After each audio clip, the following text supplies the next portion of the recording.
vont nous rejoindre sur ce plateau. Philippe Brun, socialiste, qui a donc voté pour ce budget, et Julien Audoul, Rassemblement national. Bonsoir à tous les deux, qui a voté contre. Philippe Brun, bonsoir. Je vous vois sourire ce soir. Est-ce que vous êtes satisfait de ce qui s'est passé tout à l'heure à l'Assemblée? Bah oui, satisfait que des gens qui ont commencé à travailler tôt puissent partir à la retraite. Avant d'aller plus loin, clique sur s'abonner.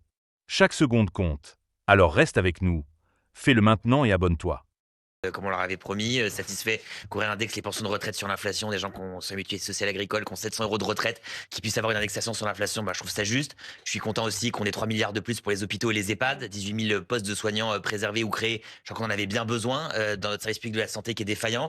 Et donc oui, moi je suis fier qu'on ait négocié et qu'on ait obtenu ce budget de la sécurité sociale qui, en prime, parce que c'est pas dit par M. Touati, divise le déficit de la sécurité sociale par 2. Donc on a à la fois réussi par rapport à ce qu'aurait été la situation sans les Donc on divise par deux. Oui, de 30 à 20 milliards. On parle de 30 à 23 milliards. Donc on aurait eu un déficit bien supérieur. On l'a divisé par 2 grâce à l'adoption de ce PLFSS. Donc à la fois, on rétablit en partie les comptes de la sécurité. Oui, du coup, je ne comprends pas la division par 2. C'est pas vrai. D'un tiers.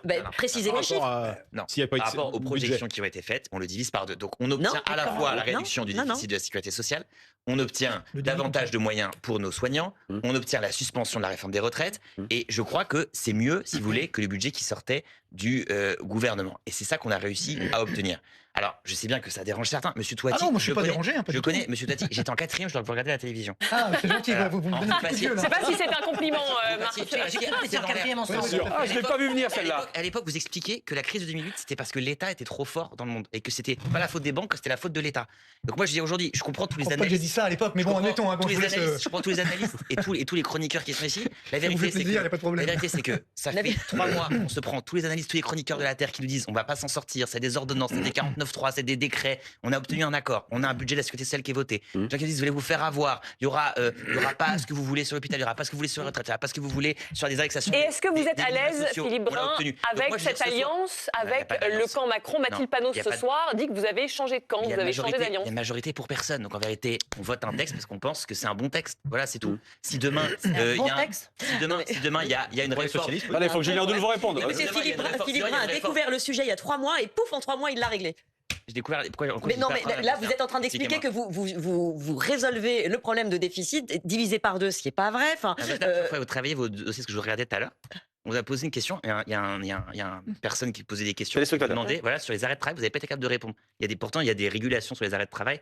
J'ai tout à fait répondu. Mais c'est ce qu'a dit Géraldine Leclerc tout à l'heure. C'est ce que j'ai dit. C'est ce que j'ai dit. Donc en fait, vous m'attaquez en disant que en fait c'était c'est vous qui attaquez, si je peux me permettre. Non, vous attaquez Monsieur Touati parce que vous attaquez tout le monde. Non, la vérité. Vous attaquez pas. Vous voulez cacher que vous avez fait un accord avec le gouvernement, c'est pas grave. Non, cache pas ça. Non, mais c'est pas la peine d'attaquer les gens. C'est qu'en vérité. Vous mouillez au 4e. Bon, c'est bien d'ailleurs. Vous avez une bonne formation. Mais le problème c'est que maintenant je suis plus invité dans l'air d'ailleurs. C'est bizarre. Mais et la dette publique a triplé depuis. Je vais dire quelque chose. Ça fait Philippe Brun, il y a Julien Audoul pour vous répondre. Une demi-heure que je vous écoute. Je vous dis une chose quand même.